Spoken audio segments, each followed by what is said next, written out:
Hello friend, welcome to my channel Ratna kitchen food cooking. কেমন আছো তোমরা? আশা করি অনেক ভালো আছো। আজকে আমি আবারও চলে এসেছি তোমাদের কাছে আরেকটি রেসিপি নিয়ে। আজকের রেসিপি হচ্ছে আমার পটলের কোরমা রেসিপি। চলো তাহলে শুরু করি। এখানে আমি প্রথমে একটা বাটি নিয়ে নিয়েছি, তাতে কাজু দিয়ে দিয়েছি আর পোস্ত দিয়ে দিলাম। সেটাকে ভিজিয়ে রেখে দেবো। কাজু আর পোস্তটাকে ভিজিয়ে রেখে দিচ্ছি। এখানে আমি কড়াই নিয়ে নিয়েছি, কড়াই আমার গরম হয়ে গেছে। এবার সরষের তেল দিয়ে দেব। আমি পটল কেটে রেখেছিলাম আগে থেকে, পটলগুলোকে ভেজে নেব। তেলটা আমার গরম হয়ে গেছে, এবার পটলগুলোকে দিয়ে দেব।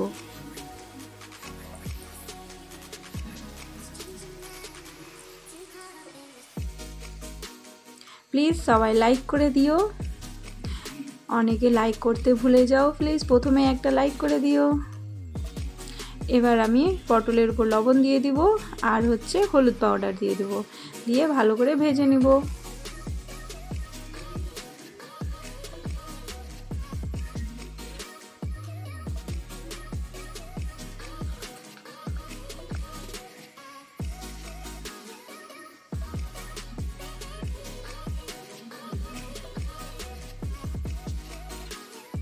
এই রেসিপিটা খেতে অসাধারণ হয়, ভাতের গরম গরম ভাতের সাথে জাস্ট জমে যায়, খুবই সুন্দর আর তাড়াতাড়ি হয়েও যায়, খুবই অল্প সময়ের মধ্যে হয়ে যায়। এটা সাধারণ একটা রেসিপি কিন্তু খেতে অসাধারণ। চলো, পটলগুলো ভাজা হয়ে গেছে, এবার এগুলোকে তুলে রেখে দেবো সাইডে। এবার তেলটা কম হয়ে গেছে, আর একটু তেল দিয়ে দিয়েছি। কিছু গোটা গরম মশলা নিয়ে নিব ওইখানটায়, সেগুলোকে দিয়ে দিব।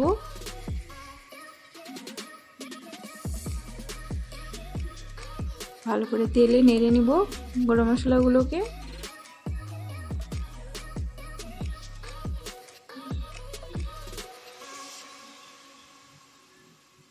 এবার আমি পেঁয়াজ কেটে রেখেছি এখানটায় দুটো বড় সাইজের, সেগুলোকে দিয়ে দিলাম। তোমরা চাইলে পেঁয়াজের পেস্ট বানিয়েও নিতে পারো। আমি ছোট ছোট করে পেঁয়াজগুলোকে কেটে নিয়েছি, এবার ভালো করে ভেজে নিব। পেঁয়াজ আমার ভাজা হয়ে গেছে।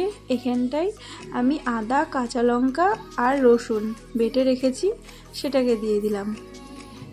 একসাথে বেটে রেখেছিলাম, আদা, কাঁচা লঙ্কা আর রসুনটাকে একসাথে বেটে রেখেছিলাম, দিয়ে দিলাম। ভালো করে ভেজে নিব।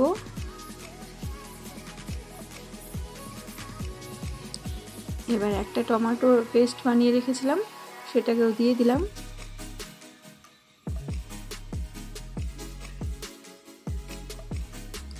লবণ দিয়ে দিব, নেড়ে নিচ্ছি।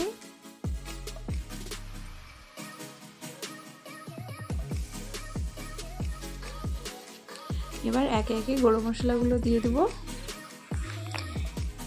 এখানে আমি লাল মির্চ পাউডার দিয়ে দিলাম, কাশ্মীরি লাল মির্চ পাউডার, জিরা পাউডার আর ধনিয়া পাউডার, আর দিয়ে দিব হলুদ পাউডার।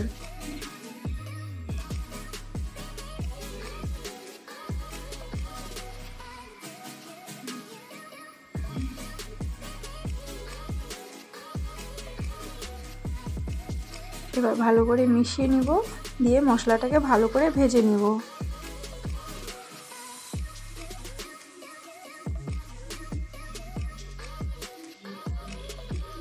মশলাগুলোকে ভালো করে ভেজে নিতে হয়, না হলে মশলার ভিতরে কাঁচা গন্ধ থাকলে সবজিটা খেতে একদমই টেস্ট হয় না, একদমই ভালো লাগে না।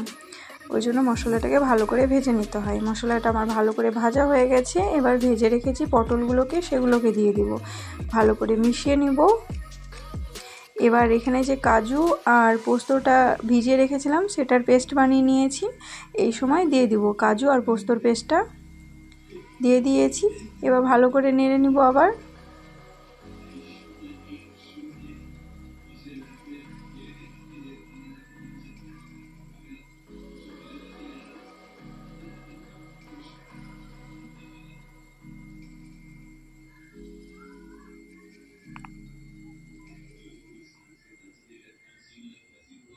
এবার জল দিয়ে দিব।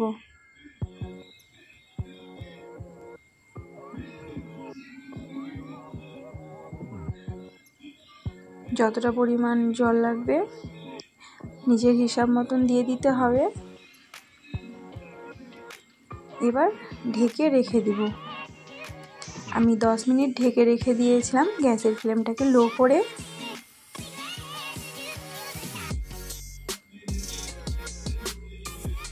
এবার অল্প একটু সামান্য চিনি দিয়ে দিয়েছি।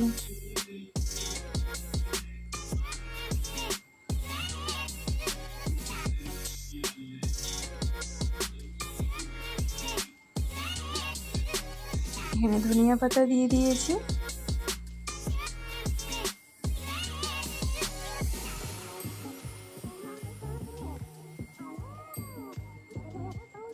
এবার ঘি দিয়ে দিলাম লাস্টে। এবার আমার রেসিপিটা কমপ্লিট হয়ে গেছে। তোমাদের কেমন লেগেছে? আশা করি ভালো লাগবে। ঘরে একবার ট্রাই করে দেখো, খুবই ভালো লাগবে। ওকে, বাই বাই।